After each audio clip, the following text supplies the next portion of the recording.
September આવી ગયું. આમ તો ચોમાસાની સિઝનમાં સપ્ટેમ્બર એ વરસાદનો છેલ્લો મહિનો છે. પછી ઓક્ટોબરમાં તો કર્માધર્મી વરસાદ હોય છે અને ઓક્ટોબરમાં ઘણી વખત વરસાદ થતો હોય માવઠું કહેવામાં આવે છે. હું જોગલ નાથા અને સાગર જોશી અમે બંને મિત્રો આજે તમને આ સપ્ટેમ્બર મહિનામાં વરસાદની કેવી સ્થિતિ છે, આવનાર દિવસમાં કેવો વરસાદ રહેશે એની વાત કરશું.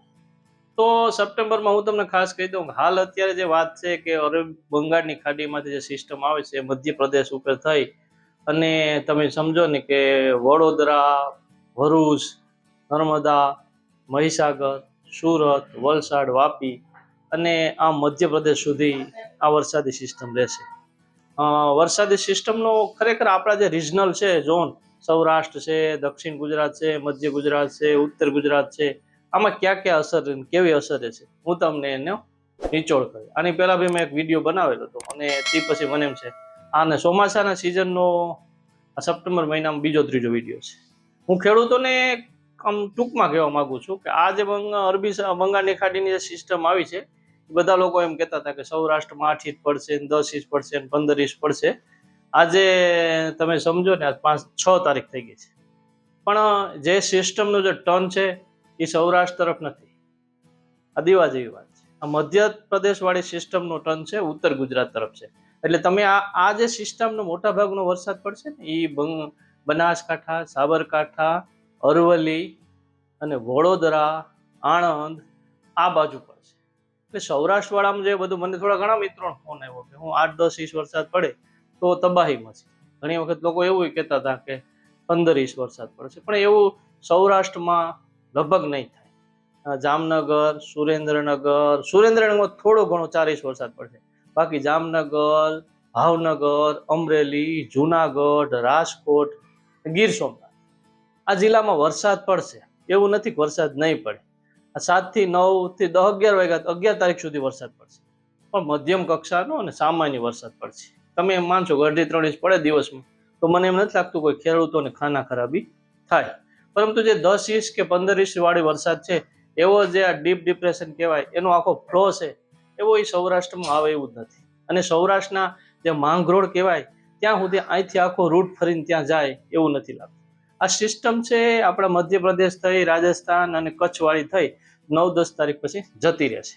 એટલે ગુજરાતમાં તે પછી સિસ્ટમ ગયા પછીના આફ્ટર શોક જેમ ધરતીકંપમાં હોય ને એમ ભેજને લીધે અમુક જગ્યાએ વરસાદી ઝાપટા પડશે, સવાર સાંજ પડે અને ઘણી વખત બપોરે પડશે, માહોલ બદલાશે. પણ એનાથી મને નથી લાગતું કે આજે જ્યાં સુધી લીંબડીથી માંડી અને મોરબી સુધી કે માંગરોળ સુધી કે ઉના કે એ બાજુમાં કોઈ એટલો બધો ભારે વરસાદ પડે કે જે લોકો માનતા ઘણા તો બહુ આમ ગભરાવી દે એવી રીતે કહેતા 15 કે 16 ઇંચ પડશે, 14 ઇંચ પડશે, એવો કશો વરસાદ નહીં પડે. લોકોને જે રીતે ખેતીમાં જોઈએ છે ને એવો જ વરસાદ પડશે. આવનાર દિવસમાં આ સિસ્ટમ જતી રહેશે. દાખલા તરીકે 10 કે 11 તારીખ પછી જતી રહે. આ સિસ્ટમ પછી સૌરાષ્ટ્રમાં ક્યારેક ક્યારેક અડધો ઇંચના ઝાપટા પડશે. પછી કોઈ સિસ્ટમ આવે છે કે નહીં એ કેવું હજી શક્ય નથી. અત્યારના આંકડા જોતા એવી કોઈ સિસ્ટમ આવતી નથી. ન તો કોઈ બંગાળની ખાડીમાંથી કોઈ સિસ્ટમ આવે છે. દર વખતેની જેમ અરબ સાગરમાં હજી કોઈ કરંટ જોવા મળતો નથી. જ્યારે બંગાળની ખાડીની સિસ્ટમ સૌરાષ્ટ્રમાં જાય છે થોડા ઘણા અંશે ભેજ પવન હોય છે તે અરબ સાગરનો કરંટ ટેકો આપે છે, એને લીધે સામાન્ય વરસાદ થાય છે. પરંતુ આ વખતે કોઈ ગંભીરતા જેવી લેવા જેવી કોઈ એટલી બધી વાત નથી. ઘણી વખત એવું લોકો કહેતા 4 થી 8 તારીખ દરમિયાન ઘણા બધા વિડીયો વાયરલ થઈ ગયા કે આમ ધમરોડી નાખશે. જે લોકોને કપાસ હોય, મગફળી હોય, ઘણા વસ્તુ ઘેરના ગામડાઓ હોય તો 14 ઇંચ કે 8 ઇંચ વરસાદ થાય તો લોકોએ વિચારવા જેવું. અને ઘણી વખત જતા જો મગફળીમાં વરસાદ થાય ને બહુ ભારે વરસાદ તો હું તો વિચારું, તમે બી વિચારતા હશો કે ખેડૂત તરીકે ડાડા માંડવી ઉસકાવી નાખે, આંગા દેખાઈ જાય, આંગા બેહે નહીં. પાછું હવે એક જમીનમાં જે ચોળ થઈ ગયો છે એ છોડ મોટો બધો થઈ ગયો છે એટલે આંગા બેહી ગયા હોય, હવે ભારે વરસાદ થઈ જાય આમ બધું ઉખેરી નાખે, બધું કાપી નાખે તો હવે પાછી કે બેસે. એટલે આવી કોઈ ખાના ખરાબી નહીં થાય. થશે ખરો 1.5 થી 3 ઇંચ વરસાદ થશે અને આ 11 તારીખ સુધી ચાલશે. અને કોઈ એવી ગંભો એમ ચિંતા કરવા જેવી કે બહુ આમ આકુળ વ્યાકુળ થઈ જવાની જરૂર નથી. હા, બનાસકાંઠા, સાબરકાંઠા, અરવલ્લી અને રાજસ્થાન પટ્ટાના બધા લોકોને 8-10 ઇંચ વરસાદ પડશે. પરંતુ એ વિસ્તારમાં અને એ બાજુના નર્મદા જિલ્લો છે, મહીસાગર જિલ્લો છે, સુરત છે, તાપી છે, એ બધા પડશે. પણ આપણે ત્યાં આખો પૂર્વ પશ્ચિમનો પટ્ટો છે અને દક્ષિણ સૌરાષ્ટ્ર છે ત્યાં કોઈ વરસાદ નહીં થાય. બસ આટલું જ. અને આ મહિનામાં આ મને એમ છે કે સારામાં સારો વરસાદ હશે. આના પછી સર તમને એવું બી એક કહેવાય છે કે આ વખતે પાસ્તરો વરસાદ થશે. જો પાસ્તરો વરસાદ થશે, માની લ્યો કે નવરાત્રી ઉપર જો વરસાદનો રાઉન્ડ આવે એવી શક્યતા છે, તો જે બોરવેલ મગફળીઓ છે એમાં નુકસાન રહેશે. હવે એ કેટલો વરસાદ આવશે ને કેવો આવશે એ કેવું અત્યારે અઘરું નથી. કોઈ વેધર વાળો હોય કે મીટ્રોલોજીસ્ટ હોય, એ મારી જેમ નકશો જોઈ અને એમાં જે વાદળા હોય છે એની ઉપર નક્કી કરતો હોય છે. બાકી એને બીજી કશી ખબર ન પડે.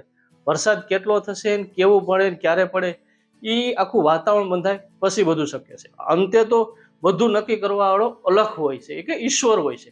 માણસ તો માટે આવી રીતે અનુમાન જ મારતો હોય છે. બસ આટલું જ.